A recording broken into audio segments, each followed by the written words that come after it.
What's up, guys? John Cintos here, Cutternation podcast number 22. I think that's where we're at. We're finally at a huge one. Made it over into the 20s. First of all, go check out my website. Links in my bio on Instagram or here on YouTube. You can get yourself an awesome Cutternation tee, like Let It Fly Factory. I got my hats still in order. I'm low in stock, so you got to get them while they're hot. Also got J bands, flush bands, tap weighted balls. Get anything for you in here. Don't forget to check out Caliente Cleats too. I'm all over the place for entrepreneurs, trying to bring everything, all the good stuff to you guys. So without further ado, Travis Hash of Travis Hash Fitness and Performance, maybe, Sports right? performance. Yep. Sports all performance. right. You got it. So what's going on, man? How's things going? You're up in Maryland? Virginia? Right? Maryland. Okay. How you doing? Doing well. I'm actually joining you right before our game. We've got a game going on in about 3 hours, so I'm pretty excited to get going after that. So, okay, so tell everybody you Travis Hash Fitness. You're the strength coach at where you're from. Give us a little history from you. Yeah, so Travis Hash Fitness Sports Performance. I'm the owner of that, which is where I work one-on-one in small group with athletes. And then outside of that, I'm also the head strength conditioning coach at a junior college in Baltimore, Maryland, CCBC Dundalk, and that's where I'm at today. Gotcha. Right on. So you and I met on Instagram through a legend, Robbie Rowe, who tagged me. Him and the natural ball player tagged me in a video, which is hilarious. And so now I have a challenge. But weirdly, in San Diego, it rained today, so little low on the ability to get out there. But we'll see what we can do. I'm gonna see if I can get that video knocked out soon. Anyway, so you and I had some conversations about some stuff about lifting, fitness, training, and stuff. And we really went back and forth, and it sounded like our ideology was very similar to what you and I like to accomplish with athletes. As far as pitchers go, what do you feel like is your main goal for guys? Main goal for pitchers is definitely going to be getting stronger in power development. Main goal overarching, I guess, with any strength conditioning program should be to keep guys healthy. I said this when I was talking with the legend Robbie. The best way to improve our performance is going to be healthy enough to perform day in and day out on the field every single day. All right, so in order to do that, we have to be strong in our shoulder. That way we're going to protect our elbow. Our mechanics need to be fluid. And in order to perform at optimal levels, we want to develop that power in the areas and the planes that matter. So that is like number one goal. Let's keep healthy and let's be powerful athletes. I got you. Yeah, I remember you talking about Robbie. So go over those planes that you were talking about. I found that very interesting because it's just not terminology that you hear every day. And so, so say it how you would as a strength guy, and then break it down for the rest of us 12-year-olds who don't have the knowledge that you have. Yeah. So I guess like the more complicated, there's three different planes: transverse, which is your rotational movements. You have the frontal plane, which is your side-to-side movements, and then you have your sagittal plane, which is forward-backwards movements. So in a few studies show that power specificity is a thing. So where you're powerful in one plane, you may not be in all of the other planes. So we want to be specific with our power training. As baseball players, we're very transverse and frontal plane heavy, especially pitchers. So our whole basis as far as strength conditioning goes is developing power in the planes that matter.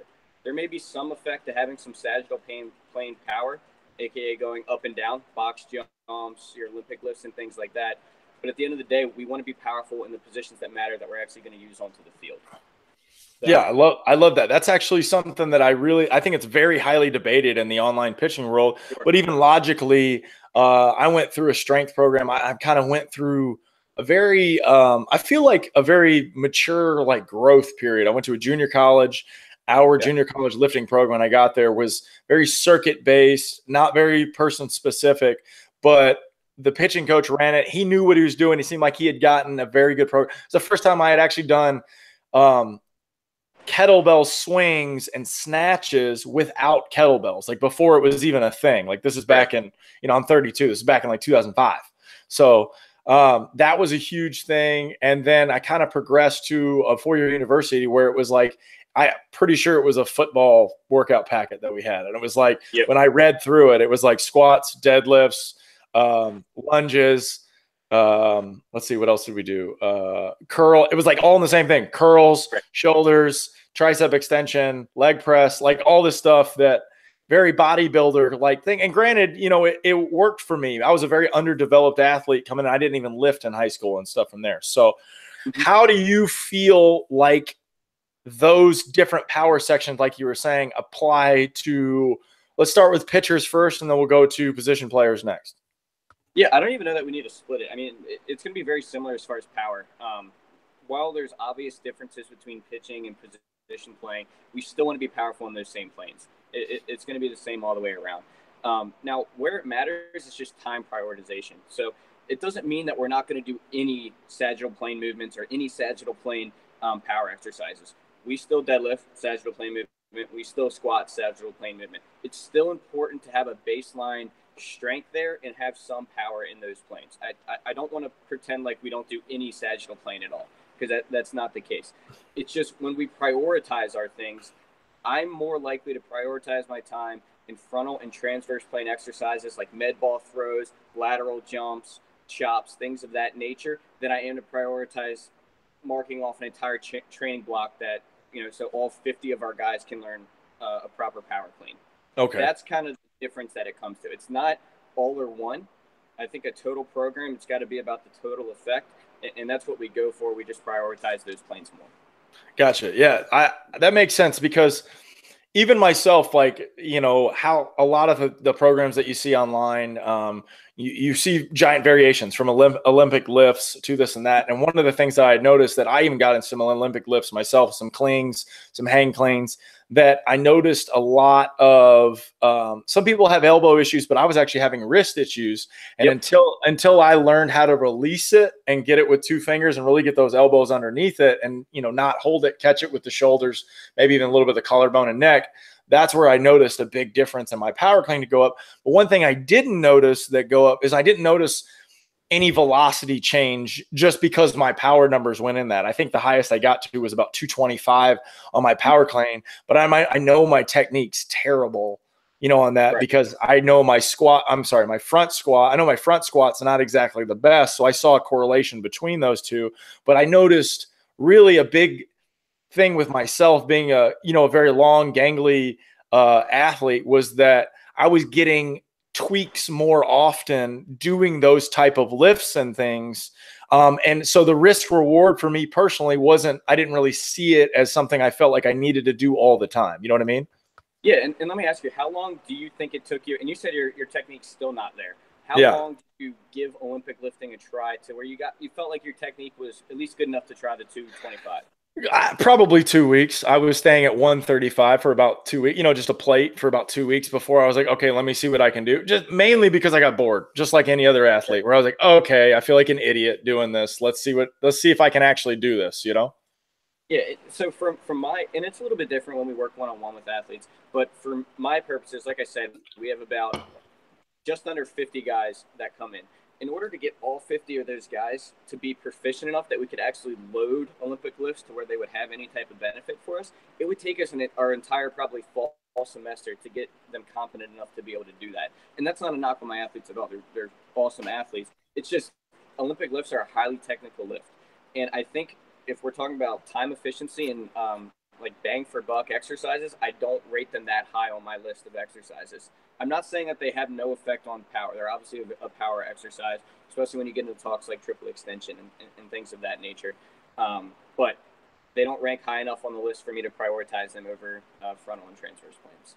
Interesting. Very interesting. So, okay, that little sidebar sub question, what would you rank as your top 3, top 5 exercises for an athlete in baseball? Top 3, top 5.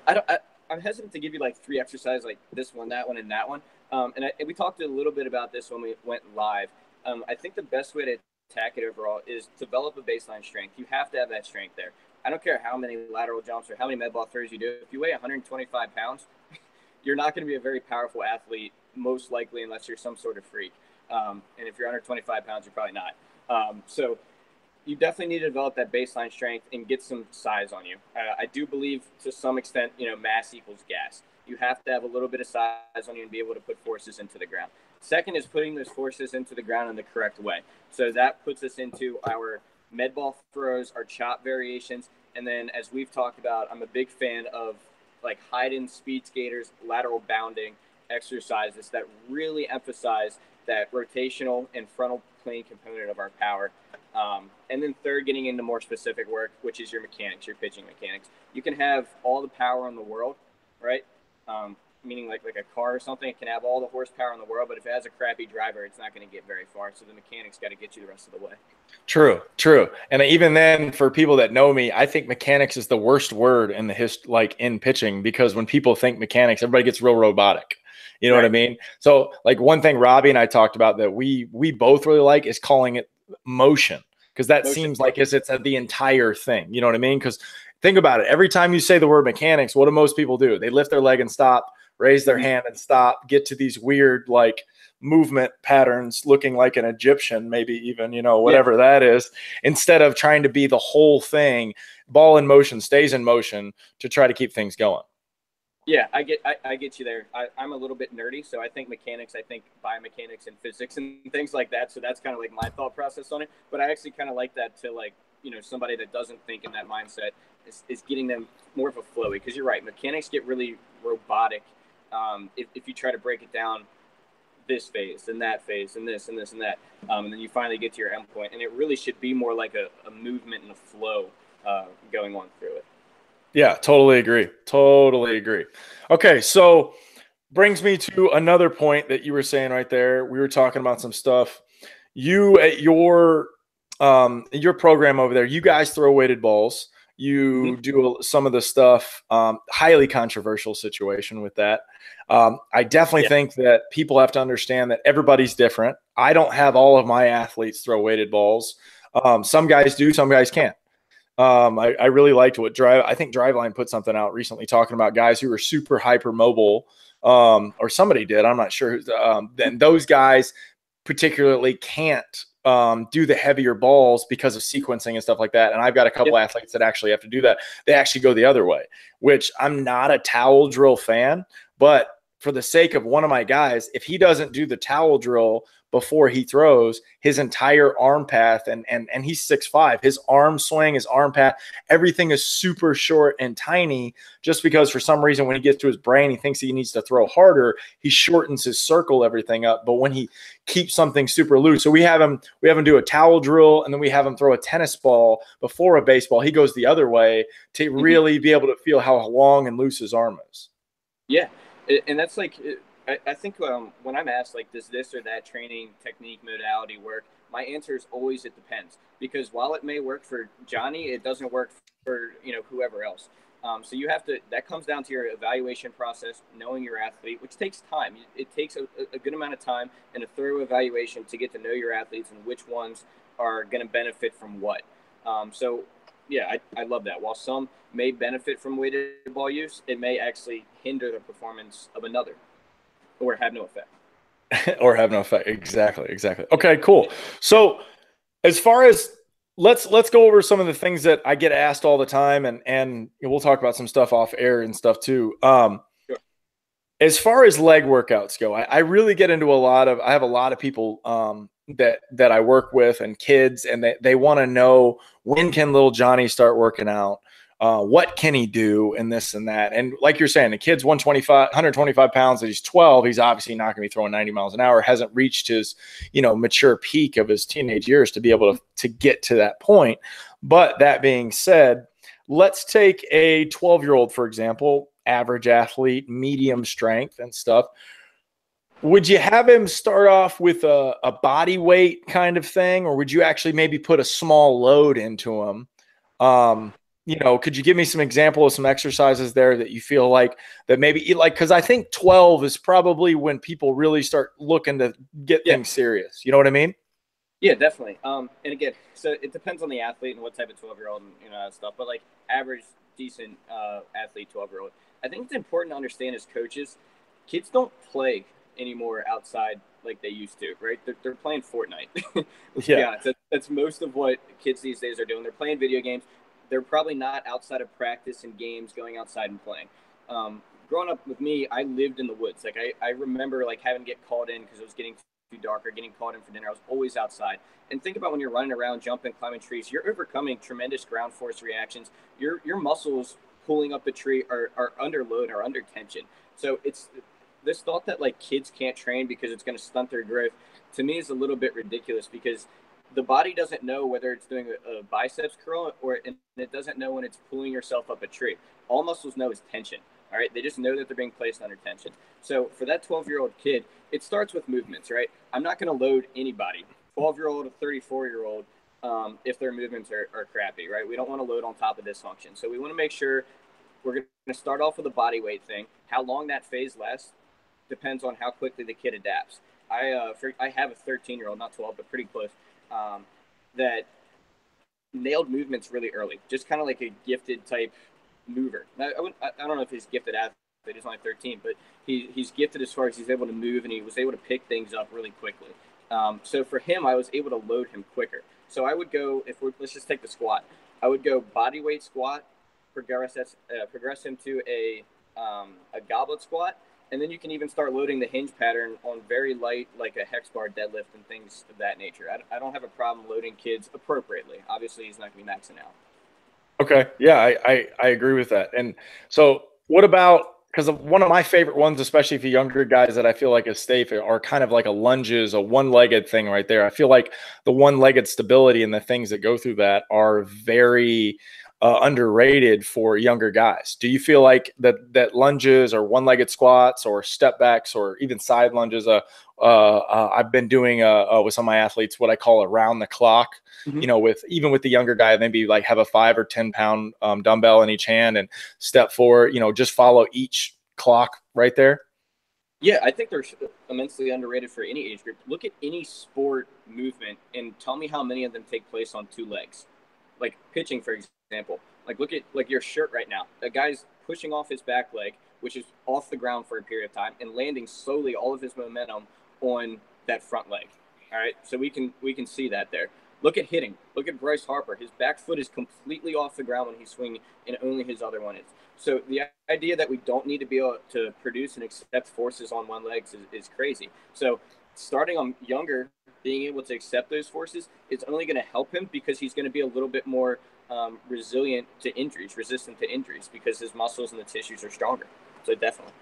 Yeah, I totally agree. I think there's a big debate right now. Like I hear it all the time where they're talking about where pitchers have to have both feet in the ground and this and that. And I think it goes back to the same thing. I think everybody's different and you have to be able to figure out what works best for you.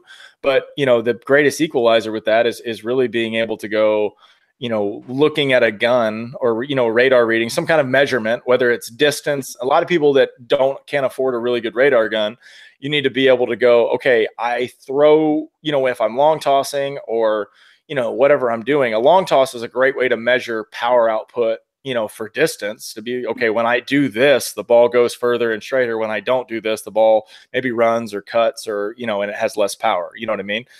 So I totally agree with the one-footed athlete stuff. I do a lot of I have guys do one-footed jump ropes, one-footed ladders, you know, some explosive changing of direction, just trying to become an athlete. Even though, you know, the common stigma is pitchers aren't athletes, but, you know, I feel personally like pitching is probably the most athletic movement in sports. What do you think? Oh, it's definitely the single most powerful movement in sports. And it's definitely one of the most athletic movements when it's happening. Now, I'll argue a little bit when the comebacker comes back to the pitcher, little ground ball. We'll talk about athleticism there. But I don't know if you saw, so Maryland Orioles fan, this is a sidetrack here, but did you see the play Michael Givens made covering home in that New York series? That was an athletic play. I'm talking about one where you slid and blocked the plate? Yeah, slid and blocked Yeah, I the did plate. see that, yeah. I mean, that's an incredibly athletic play. So he was a shortstop, though. That's true. That's true. It's funny the correlation that that some people don't put together when they don't realize, like when people are scouting, that it's like catcher, pitcher, short, second, center are your most recruited athletes. You know what I mean? So, and I get it, you know what I mean? But a lot of people just get stuck in that I'm a third baseman or I'm a first baseman. And it's like, no, man, you just got to be the best athlete you can to go from there. Yeah. And sometimes it depends what team you play on. I mean, you hear about guys getting drafted from the same high school team. I mean, not all stud athletes can play the same position. If you're a great athlete, the second baseman's a great athlete, and the third baseman's a great athlete, you probably are all interchangeable within there. But it's just where coach put you for that day. Maybe you're a little bit better there, whatever it is. But yeah, I wouldn't get too hung up on that. No, I wouldn't get hung up on that. Okay. All right. So let's go to the next question I got for you. All right. Let's go into some nutrition stuff. Okay. Because there's a big debate, even myself with me doing stuff, Robbie, I've got, clients, former clients, everybody talking about nutrition, athletes and this. And I understand, especially, I think the theme of this podcast is exactly what your phrase is, and it should be on a shirt, is it depends. So, I want to get your opinion on let's say nutrition and really what maybe you recommend to your guys on what they should be doing in order to not only maintain. Yeah, let's start with the first question. Like, what's your recommendation to athletes? And then I just thought of another question. We'll go to that one next. Okay, cool. So I know right off the bat I'm going to differ from Robbie. He's big into the keto and all that. I am not so much. I think it's immensely important for athletes to eat throughout the day. Part of that is a little bit of my population. I'm dealing with predominantly college athletes here, and then outside of this, high school athletes who are sitting for 8 hours a day in a classroom, and then they've got to go to practice, or they got to go to lifts, practice, and then games. So I think it's really important every 2 to 3 hours for them to fuel their body with food throughout the day, and then eating to recover and eating to grow. So that starts off with eating. I like it starting with a breakfast. I'm not like the old school, like have to eat breakfast. But I do think it starts there. I think it's very challenging to get all of your calories in if you're not going to start off with a breakfast. And then also you want to stop that fast, in my opinion, from sleeping for 8 hours, hopefully at night. We want to start getting some nutrients back in there. And it starts off with eating the right amount of calories. There's all these things, MyFitnessPal and all that you can calculate how many calories that you should be eating to maintain. But I'm big on supplying the body with enough carbohydrates to fuel and energize throughout the day, and then eating enough protein to recover and grow. Gotcha. Okay. So is there a baseline? Because I've heard different things like that. Is there a baseline as far as like protein per weight or anything that you try to recommend on guys? Yeah, the baseline is about like 0.8 to 1 gram per pound of body weight. That's generally what I like to stay at. So okay. Like your average 185-pound guy, somewhere around 160 to 180 grams. 160, 180. And I've also heard too, and this is something that tell me, I don't know if you ever heard this, but one of the things that I always try to tell some of the guys too, and it's, correct me if I'm wrong, because I definitely could be wrong, is that your body can only process a certain amount of protein per hour, per couple hours. And so like you see some guys that maybe put like 3 scoops of protein into their shake. And my thought is understanding how the human body works is that you might just be wasting your money because it's not necessarily going to absorb like you want it to. Yeah, there's different studies, and with that in front of me, I don't know like the absorption rates off the top of my head. But I think if you're relying on protein shakes or one meal in general to be the primary source of your protein intake, that's a mistake from the beginning. Like I said, I want to fuel throughout the day. So we should be getting sufficient amounts throughout the day so that our body always is recovering and always in this state of kind of like growth in energy building. So, and also going into the protein shakes thing, supplements are supplements. They're added to an already good diet. The only reason I really see a need for supplements is if you already have that solid base there. So getting 90% of your protein intake should be from your diet, and maybe that other 10 is from like bars or shakes or things just because of convenience. Gotcha. Okay. Scoops is probably most people's like at least a third of their protein for the day. So I wouldn't recommend that either way. Yeah, exactly. That's right. You see, it's kind of funny because you see like in baseball, there's like a meathead bro science type of situation where people go into it. And I understand it, like it's normal for people to want to like, okay, let's turn up the intensity. That's just mainly what a lot of these ball players do, to really, okay, this is what I've got to get there. I've got to be dedicated instead of understanding the process. So the other question that I had for you was, I've been a lot of my athletes, a lot of hitters, a lot of throwers. Don't really have I have a couple hitters, younger guys, but mainly throwers. What do you feel like is the hardest thing to produce in baseball power wise? Do you feel Let's just I'm what not do you? sure I understand what you're asking. Clarify a little Okay, bit. so the power categories. You have the arm, let's take your power categories. We're basically speed, throwing, and hitting, right? Those are your basic power categories, right? In baseball, really. Sure. Which one do you feel like takes the longest to develop? I would say speed. I think speed, like flat end, like stealing bases, running a 60-yard dash time, probably takes the longest to develop. Um, but it's tough too because it's going to depend on every athlete. But I think like pitching velocity and exit velocity can come from like I'm not going to use from our movements or our flow. You can gain miles per hour just by getting a little bit stronger and improving mobility a little bit here and there. I think it takes a lot more as far as like running form and mechanics and actual power, speed, force into the ground to develop higher end speed. I think it's tougher to improve your 60 time by seconds than it is to improve velocity or exit velocity by miles per hour. Super interesting. Really that was the tough. question that came to me earlier. Yeah, I wanted I don't to. even know if it's quantifiable though. Like I don't know how you would measure that. Like what is tough? Like what is toughness?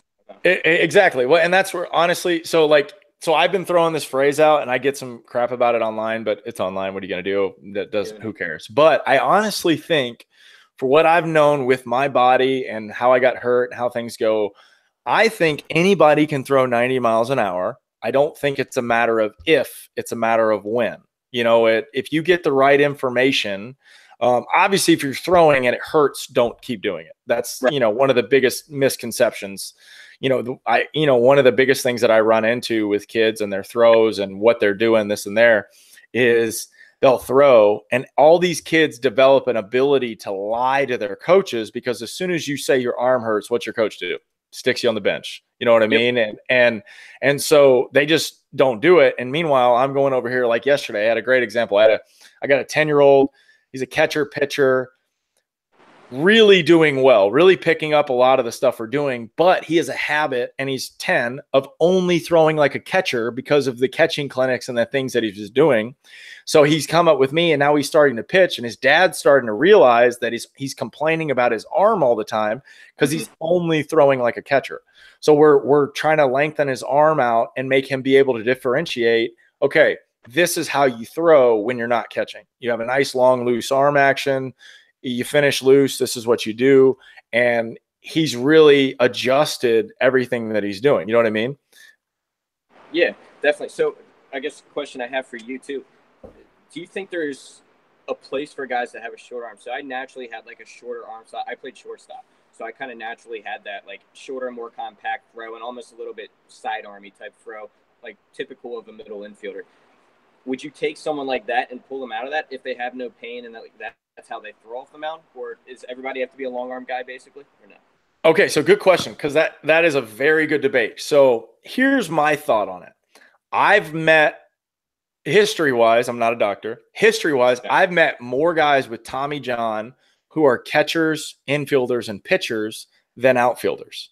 So just as far as that goes and experience and how long toss, like I'm 32, I just long toss for 2 hours. Like got up early, knocked it out, had a long toss lesson with the guy. We knocked it out. So I don't see guys doing that as infielders because of how invasive it is. And, obviously you're trying to be short. So a lot of my guys, even the catchers, I preach, you got a long toss like an outfielder. And then when you're in the game or when you're doing your throws down to second, you got to throw like a catcher just to lengthen things up and to be able to go there. And I've got an athlete who went to Perfect Game recently, and we've been building his velo up, doing shuffle fires, doing all this stuff, all as a pitching like, outfielder like throw. And then he went to his Perfect Game thing, made the first page in his pop times and his velos. And we're pumped about it because he went up from when we started, he went up eight miles an hour on both of those recorded things from when we started 2 months ago, which is huge. But we know it's also from him growing, getting stronger, he's throwing twice a week, really getting into it. So, I would personally put it out there and say that I think that, if you can, the long loose arm action is, I think, just so much more beneficial in the long run of building good arm strength and arm speed and arm consistency and arm conditioning. arm everything, you know, and then being able to differentiate between the two, I think is huge for guys. Yeah, I think that's pretty important too. So I used a long toss, granted not that far. Didn't have the strongest arm as far as shortstop go, but I used a long toss before game and in practice and things like that as well. And obviously that's a different arm slot than when I'm making a play on the field at shortstop. And I think the whole thing about, and it is, I guess, a little different for catchers, but infielders, you have to throw from a ton of different arm angles just naturally. I mean, sometimes a slow roller, you're throwing from down low. Sometimes you're quick. Sometimes you can take a little bit more time. So that differentiation, being able to determine when to use what arm slot, I think that's a good point. Yeah, I mean, and even then, like, I think that a common misconception of infielders having to be short to get rid of it quick. When you look at the younger guys that play those smaller fields, that's where we run into really bad motions on teaching these kids how to throw, because they only have to throw it 50 feet.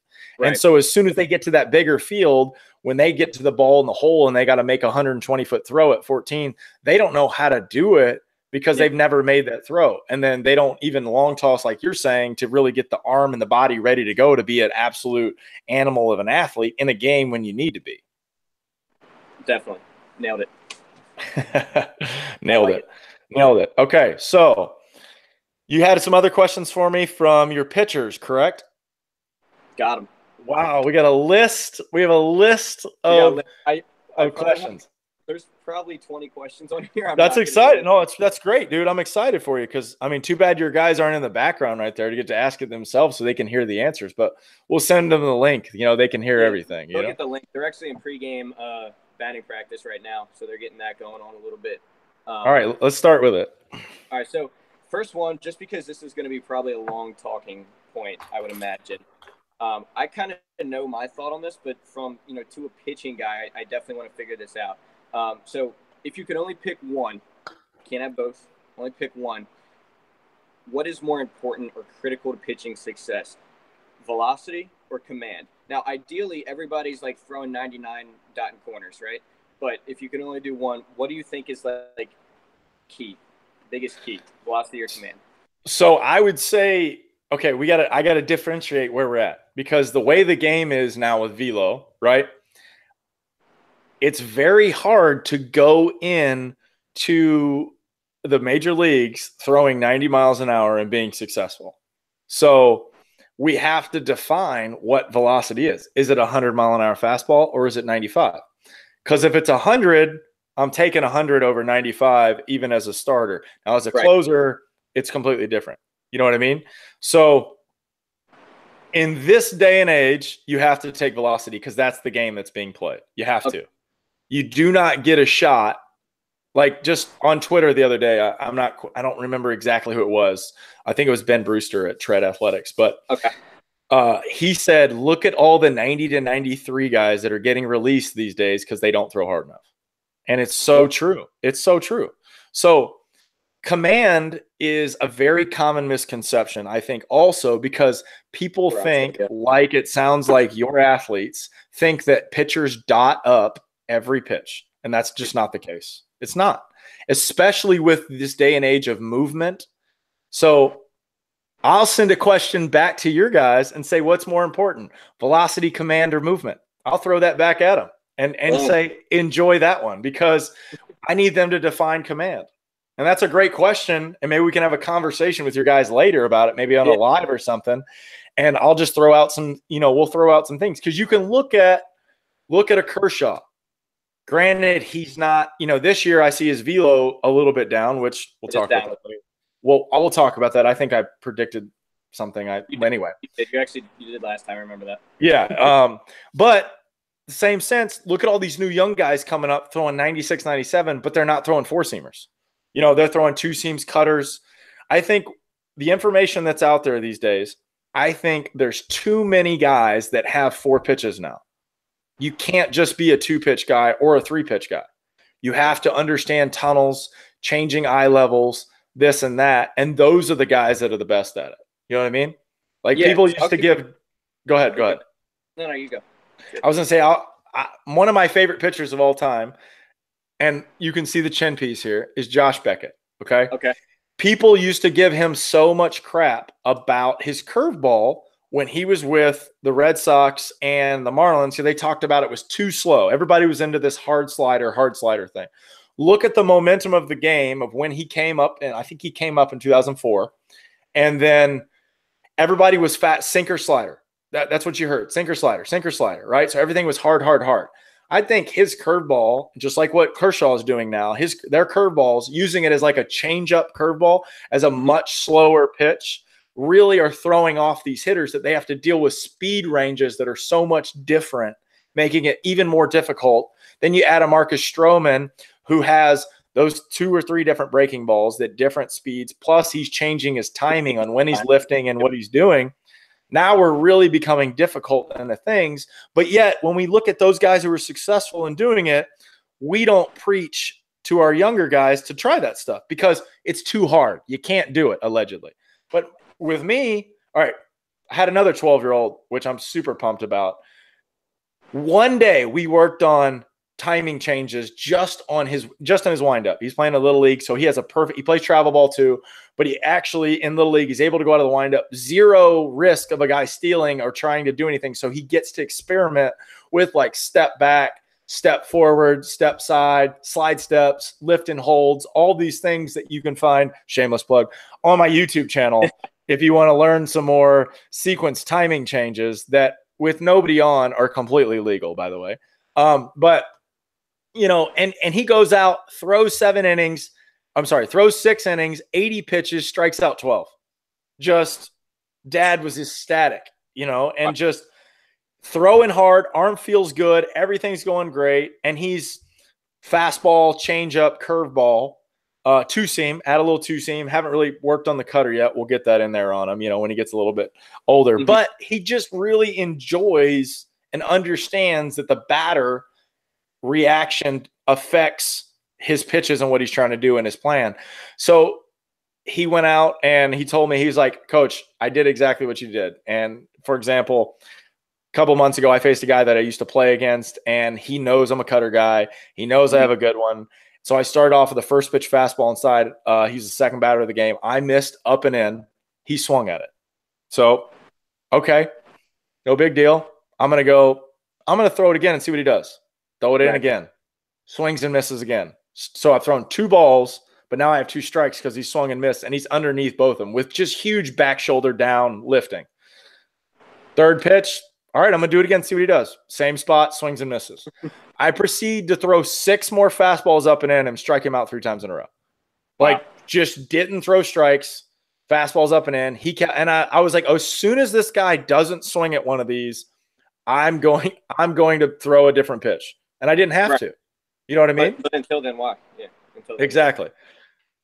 So, okay, so then I'll add another question. Throw another question back to your pitchers. Okay. Right? What's more important, velocity or sequences? Yeah. Next question. All right, let's see. Where do I want to go? All right. So this is pretty vague. Just throwing routine in between starts. Okay, so we have pitching coach here. I don't set up the throwing routine or anything like this. So I guess they want to get your opinion on throwing routine between starts. So just threw a complete game, no hitter yesterday. What am I doing tomorrow in the next 5 days? No hitters? I'm celebrating. No. So I personally think as far as and I'm sure you know about this too, getting mobility back to 100% as quickly as you can is the most important thing. I think there's no better way to go about and do it than actually throwing. So even if the very next day, if I threw, okay, so for example, I'll even take myself. I throw every Sunday. I have no pitch limit. Don't believe in it, by the way. I believe in what my body tells me each day. So matter of fact, I hate when people tell me it because I feel like it's a psychological thing that I don't need to know because my body tells me and the location of the ball tells me what's going on, right? Now, it's different for big leaguers, and the reason why is they only have 4 days. So they figured out in the big leagues, if you only throw 100 pitches, you can recover quicker to be able to go on that 5th day. That's why you don't see guys really go past 110, 115, unless it's a big time no-hitter, perfect game situation, or we're into the season, the playoffs. And then what they'll do is they'll pull someone up from AAA. So that guy will miss a start to be able to get a full recovery so it doesn't do anything. And he'll come back at that next one to be able, and he'll be 100% fresh. Right. So my personal routine is I will throw for 20 to 40%. I will do all of my mobility with my plyo balls. I'll do everything at a very slow speed, and it sucks. So tell them that. It sucks. It's not fun. But I know after 15 or 20 minutes of just constantly doing the motion, things are going to loosen up and I'm going to start to feel better. Most guys are going to want to push it and keep going, but that's not what you're supposed to do. You stop right there, go back to your recovery, your rehab stuff, and then let yourself feel good. So then that's day one. Day two, and I'll still do my sprints. I'll still get a huge workout in. I don't like breaking things up into upper body, lower body. I'm a total body every day guy. That's how we are. Well, yeah. So I'm a total body every day guy for whether I'm in season or out of season. One, I just feel like I'm wasting time. Like I feel like there's no reason why I can't do heavy leg day and do shoulders and some chest, some push-ups, some stability stuff. I feel like that I can still do it. Now, I know not everybody can do that, but I just feel like that works for me. So sure. Day two, I'm going to do the same rehab throwing stuff. I'm going to do even more in the gym. And then I'm going to try to stretch it to at least 150 or 200 and see how I feel. And throw at that distance until I start to feel fatigue. So if I get to a 150, 200 and I feel good, I might get 15 to 25 throws at that distance to feel good and see how I do. Now, some days I might not be able to. I might not be only be able to get to 100, 115, 120, whatever it is, but I'm trying to get as close as I can to 200 as quickly as I can, but still listening to my body without rushing it. Sure. Okay. Day three, I'm definitely going to get out there and work on my distance. I should be at day three. I should be back to 100%. So I'm going to get a full deep long toss in, and I'm going to do pull downs, shuffle fires, whatever you're going to call it. Also on these days, so day two and on, I'm going to throw a small flat ground, or what I call a short box, which is off the mound. Right. I like to be on the mound more, add a 50% effort with a decent stride length. That's where I think people mess up on their short boxes. They shorten their stride length to throw the ball. I'm going to go same stride length at 50% or whatever, but the catcher is going to be 5-10 feet in front of the plate. So I'm going to be 50 feet, maybe 45 feet, just to feel the slope of the mound and to throw my pitches to feel the spin of what I'm trying to do. Then day four, going to stretch it out again. I should be 2 days out, so that'll be a little bit closer of a bullpen. And I think bullpens are optional. I think that I know guys that have gone an entire season without throwing a bullpen in between because they don't like throwing it slow. I'm one of those guys that likes to be closer to 80, 90% when I'm in the bullpen, so I feel like I'm in the game. So I might not even do a bullpen either. It really just depends on how I feel in the week, how things feel. I feel like max effort flat grounds for me make me locate and feel better than max effort bullpens off the mound. I don't know why. It's just what I feel. It's what I like. Right. And then day before, I'm going to play catch, stretch it out to 100, 150, play catch, come back, not throw too much, do some sprints, some stability, some abs, and then I'll set up and be ready to go back to it.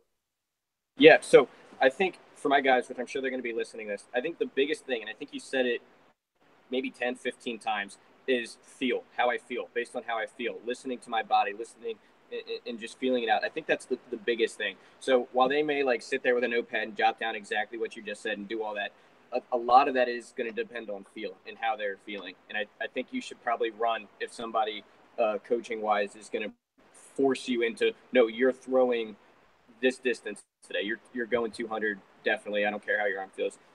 Run quick and scream.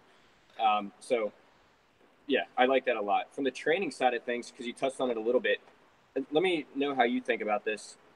I think our heaviest lift in season as pitchers should be, if it can't be after our start, same day, the day after we start. and like our highest taxing lift. So like our heavy deadlift or our heavy squat day should be there. That is what we do. Reason being, that's the furthest from the next most taxing day that you're going to have. Pitching day should be your most explosive, all your energy, all your effort into that day. So if we train same day after or the day after, we're getting furthest away from our next start, giving ourselves the most amount of time to recovery. Where are you on that? Yeah, I'm right there with you. That's where my full body those, and I actually do 2 days in a row. I want 2 big days because they're going to be different things. I think I'll probably do. I like deadlifting the day after because my squat, I just feel like normally my hips and everything are too locked up to really be able to get where I want to. So I'll do a lighter squat day just to warm up. So I'll do 135 or 185 low box squat, and also do maybe like a kettlebell snatch or a kettlebell swing, and then do a heavy deadlift, maybe do some box jumps, maybe do some broad jumps and some, what'd you call them? Lateral bounds. I like those. And then the next day I'll do a heavy squat day, and then do a little bit more of maintenance of like, your tricep extension, just do overall maintenance on all the muscles, chest flies, high pulls, lat pulls, rows. I'm big on trying to get, I like working rows and back. I really like what that does for the mobility and just the feel, just to make me feel good. Yeah, I definitely like hammering muscles of the upper back. They're at the end of the day, the muscles of the upper back, rotator cuff, posterior cuff, traps, and things are what keep your scap in your arm from flying off every time you throw a pitch. So if you just threw a 100+ pitch outing, there's a good chance that they've been stretched out and you're going to be a little bit rounded forward. So I'm big on pulling it back. And we talked last time about our post-throwing program, how we are quickly after a start trying to reestablish range of motion as quickly as we can in the bullpen. And then that next day, while it's our max effort day, a heavy effort day, we're probably definitely pairing our hex bar deadlift with some sort of range of motion exercise. Maybe it's a prone Y or some sort of external rotation, because we tend to lose the most external rotation at the shoulder, hip as we pitch. Awesome. Trying to get that back. Awesome. Next question. Right. Next one. Maybe the last one. We'll see here. I know I answered this question for them, but I just want to see what you think about this. And we don't do any of it, but should pitchers run long distance or focus more on sprint explosion work? Okay, so I am definitely both ways on this because I understand there's a mental thing. So I talked to a coach recently about why that some of the pitchers, they have their pitchers run long distance, and I've never heard this argument before, and I kind of liked it. But I definitely don't think it's a primary way to do it. I'm all into I really like sprint, agility, change of direction. I love the box drill, the cones. I love, for example, yesterday, I don't know if you saw my Insta story, I had one of my athletes do a ladder to sprint to a back pedal at an angle to a shuffle to a sprint. So like just all that change of direction and athletic movement, especially for that long gangly guy, I'm seeing really big gains for him, even adding jump ropes and stuff like that. I feel like people don't look at agility as like agility is anything from a box jump to a broad jump to a jump rope to a ladder, even to a sprint. Yeah, change in direction, being agile. You know what I mean? But so the argument that this guy made was having the mental toughness the day after your start, feeling tired, to go on a 20-minute run and not stopping takes something mentally from you to focus on.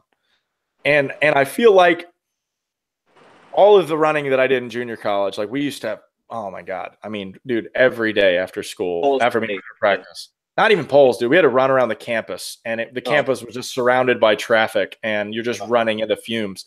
But there was definitely a correlation between the guys that were successful on the mound. Our coach made it known. The guys that were successful on the mound were also the fastest guys running, doing their 3-mile run and not stopping, making it a challenge. Like, I don't care if you slow down, just don't stop, don't walk, So I think that side of it is kind of something interesting, but I definitely understand that it's not helping you, I will challenge you on that. Were the guys better at pitching because they were better at the 3 mile run, or were they better at the 3 mile run and better at pitching because in general they were the better athletes? No, exactly.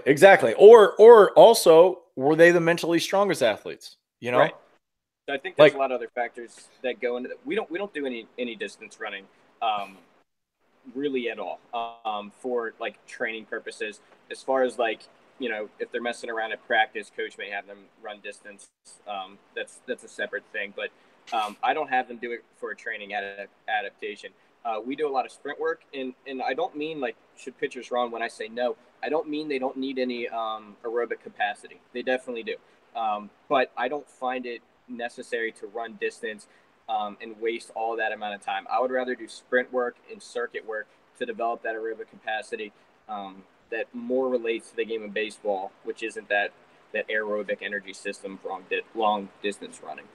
yeah, totally agree. I mean, it's even for the people that their coach makes them run poles. I always tell people just do a sprint, jog, sprint, foul line to Yeah, left center, jog to center or jog to right center, sprint to the foul line. So yeah, I or like I'm bow and arrows or whatever they're called. exactly, yeah, whatever they're called, whatever you want to call them. I mean, there's a bunch of different ways to go about just getting that the sprint in. And what I think what you're hinting at is trying to get to top end speed and then slowing down is really what in any direction is really what you're trying to do to be more agile. Sure, definitely. And you mentioned ladders too, which get like destroyed on the internet, and sometimes rightfully so. Like if you're doing ladders to get faster, um, you're probably wasting your time. But if you're doing ladders like because you're kind of long gangly and you're kind of like motion stupid and you haven't figured out how to move yet, I love using the ladders and different cone drills for especially young guys that are kind of in that phase where they just grew and they don't really know how to move everything yet. I like using ladders and that, but that goes back to like it depends. The answer is it depends because the tool could be good for some, but it's probably not great for elite level athletes that already know how to move. Well, I'll even throw it out with the elite level athletes. Like, let's As just a go warm up, instead of the scientific thing. How about it just being fun? How about yeah. just have fun doing a ladder drill that's different than just staring at the ground while you're jogging for 20 minutes, you know? Or how about like, yeah, I like that with even more of the elite athletes in like a warm up or getting things going. Like ladder drills with different foot patterns, way more fun than all right, high knees, all right, come back, butt kicks, all right, Yeah. pull it up, lunge it out. Like that gets and like my guys are gonna laugh at that because our warm up probably gets a little bit repetitive when they're doing it every single day too. But that adds some variation in there. I even saw Eric Cressy, who I'm sure you're aware of. The slam ball game with the little trampoline.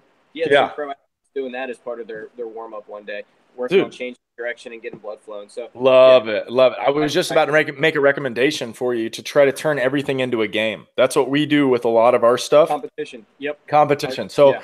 we'll put we'll put tennis balls on cones on those little like soccer cones to do their agility stuff. So when they're doing like we do one where they do zigzag like a shuttle zigzag. So they're basically going down and back and they have to grab the ball. It turns into like a two ball thing where you take a ball, put it on the thing, go get another ball, move it, move it, move it, Yeah. move it, and the first guy to get to the end wins. But when you have those two athletes competing against each other, you're getting way more out of it as far as like trying to be aggressive and getting to full power on everything.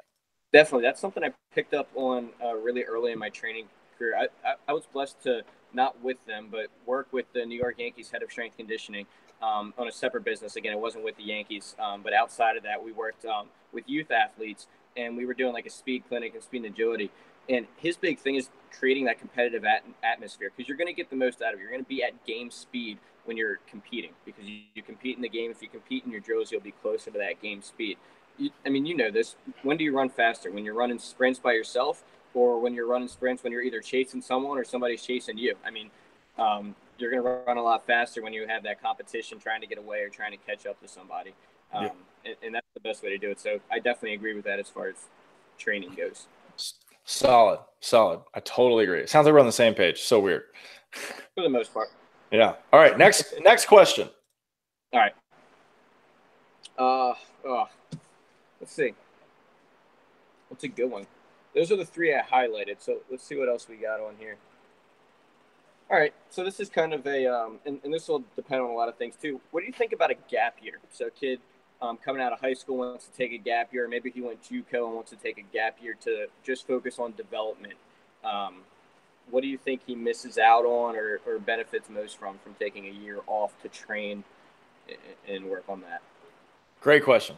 Great question. First of all, I'll answer all those questions that you guys got because I don't want to feel any of them feel gypped. So, gap year, I actually, until I saw Driveline put out on it, that they were going to do that, I actually don't mind it. I think it's against popular opinion because we have a lot of people that think that there's a timeline to this thing.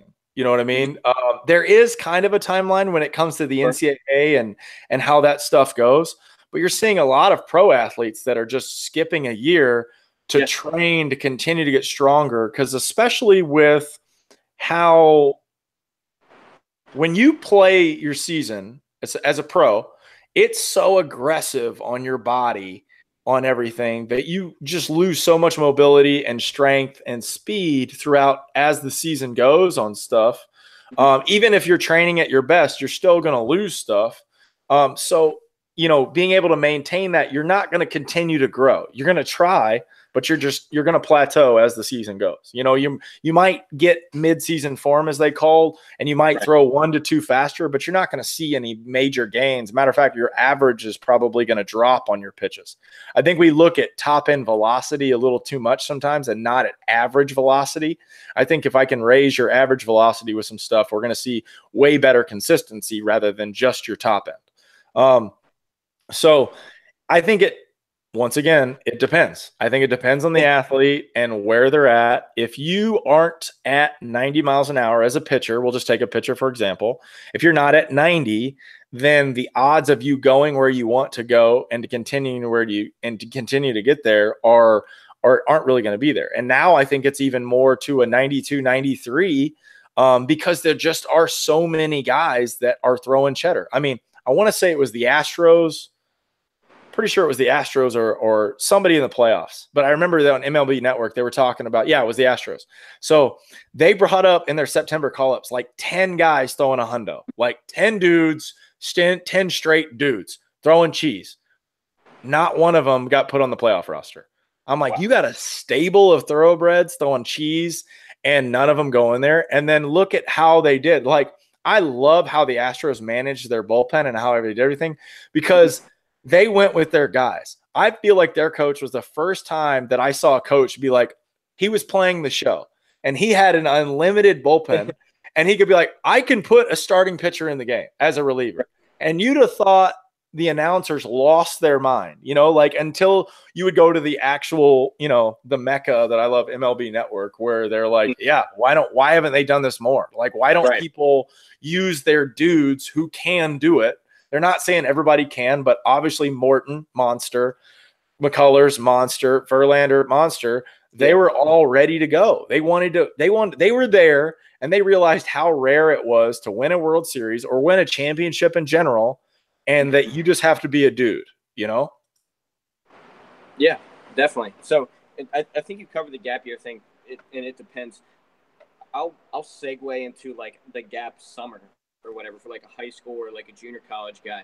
I think playing tournament after tournament, showcase after showcase in the summer is less beneficial than maybe doing a handful or a short amount of them and spending that time to develop and get actually better. What are you showcasing if you're throwing 75?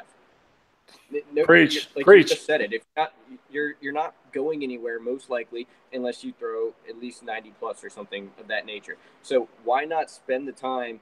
And if you think that everybody can throw 90, like you said, why not spend the time putting in the training and the work over that summer to go do that instead of like going all over the country to play in these different showcases where maybe some random school calls you or nobody calls you. And I think that's the mistake I made coming up. I didn't have it. I was fast. I wasn't that big in high school. I was probably like 170, 165, 170 pounds in high school. I had nothing to really showcase. If I would have like prioritized my time to train and got better during that time, it would have been a way better. It could be a different story. I could be doing something else. Well, I totally agree. I mean, looking at my summers, the 2 summers that I played college summer ball, the first summer I had really went well, just on the simple fact of we only played 3 games a week, and I was the Thursday guy. We played Thursday, Friday, Saturday. And then, actually, I'm sorry, we played 3 days a week. That was it. We played Thursday, Friday, doubleheader on Saturday. And so it was really easy. I knew I was throwing on Thursday. So like I was able to train and do what I need to do and get a full outing in, and throw 7, 8, 9 innings because I was only throwing once a week. And I was using that as my 3 days a week max effort days to really get into my throw. And I saw big time gains. I really learned how to be a dude and strike out as many guys as I can. But in the same sense, when I went to that better league that I went to the following year, we played 4 days a week spread out. So I noticed that my strength, my training, I didn't get as good because we had a lot of travel. We were going here, we were going there. My arm strength got good. I got better a little bit better at pitching, but I don't feel like I was efficient enough for what I was doing. So I think it goes back to it all depends, like you're saying. And just, I think it's a good if I were to put a stamp on it and just be like, yes or no, I would say yes if you're not where you want to be, especially if you're a younger guy, guy. Yeah, and I kind of would lean that way too, especially like if we just talked about you lose velocity, you lose weight, you lose range of motion as the season goes on. Why would you, after the end of your season, continue another one, meaning summer ball, when you could spend the time developing and getting better? Because then you just start getting into like the rat race of going in the same place over and over again. Then you come up on the definition of insanity. Exactly. I got to talk to you about some stuff off air too, because we're going to be starting a 4-day-a-week training program. We're going to do just basically pitchers, throwers. We're going to be doing throwing, lifting, and agility, strength training. Everything. I want to cover every aspect because I've got some dudes that definitely, if I could put 3 months and they could put 3 months into some big time training, we're going to see some big time numbers. I've got a junior college guy that he went from pulling down 82 and now he's pulling down 94, 95. And his goal is to pull down 100, if not 100 plus. And I think if he can get that, I mean, if you created a player, this is a kid, 6'5", long arms, 215, great two-seam movement, good slider. Like there's your creative player. And he knows that now, and he understands what he has to do to train. He doesn't have exactly the best motion, but it's his motion, and he's able to do what he needs to do with it. You know what I mean? And so he understands the training side is way more beneficial to him than going up to an Oregon or wherever and playing a season, going there. And he's like, okay, I'm going to get a job. Like okay, guys, if you're listening, college athletes, find a job waiting tables at a high-end restaurant. Okay. Only work nights so you can train all day, work at night to make your money, to survive, to eat, to pay for your training, pay for your food, do what you can in the summer. And then you will get addicted to that process of, okay, I wake up, I crush the gym, I throw, I do what I can, I go work, I wait tables, make a little money, start it all over the next day. And it's once you get into that routine, man, you're going to put yourself a little bit ahead, not even just in baseball, but in life, Yeah. Yeah, that's awesome. I love that. Well, let's leave tell that to your guys. I'm gonna whatever the timestamp is on that. I'm just gonna like cut it and then send it to every single one of them. Sounds good. All right, you got another question? No, that'll wrap it up. I got to get out to the field in a little bit here, so. That's perfect. That's perfect, man. All right, so just tell everybody where they can find you on Instagram, Twitter, your website, everything, and we'll go from there. Sure. So you can find me on Twitter at #fitness, #_fitness, on Instagram at #fitness_sports performance, and then on my website where I have videos, blogs, all types of good stuff going on there. Train with me forum, www.travis-fitness.com. That's where I can Awesome. Awesome. Well, dude, like I said, I really love the internet because this community of baseball minds, these younger guys that want to get the good information, guys like you that go out there and just want to help. And if you guys are in his area, find him, you got to find a dude. I heard something the other day that I really liked from one of these life coaches, quote unquote, but it kind of makes sense. Mm-hmm. You get a lot more out when somebody's pushing you. You know, if you go to the gym by yourself and you can do it, that's great, but that's rare. You know, it's very rare that you can go in and really knock out your own program. It's way better to have someone there that can kind of mix it up for you, make it competitive, make it fun. And if I were to put my stamp on a dude, this is my guy. I wish I was in your area. I'd love to come get a workout in. Maybe we can figure that out. You know, eventually we can do a clinic or something up there where we can knock out something fun, you know? Let's go to your area. Yeah. Maryland. All right. It's true. Very true. Very, very true. Maybe if you come out here, we can knock out some cool stuff. So, sure. You got anything else? No, that's it, man. That's all. That is all. Okay, cool. Well, guys, once again, go follow Travis, DM him. He's a great dude. Obviously, he knows what he's talking about. If anybody has a question for either one of us, feel free to shoot us a message, shoot us a DM, whatever we can. Don't forget to go check out my website, grab you a Let It Fly Factory, Strikeout Savage, Long Toss Legend, working on some Cutternation strength and training shirts. We'll get that. Also, maybe bring on the queso. Haven't quite figured out the queso shirt, but queso will definitely be coming. Or some hats. Get your J bands, weighted balls, flush bands, anything you need to train. I got the tubing, whatever that body blade tubing thing is. We got all that stuff. So grab your stuff on there. Get yourself stronger. Anything else, dude? That's all. Just thanks for having me on here. This was fun. All right, man. Sounds good. All right, guys. One last thing. Don't forget, throw hard.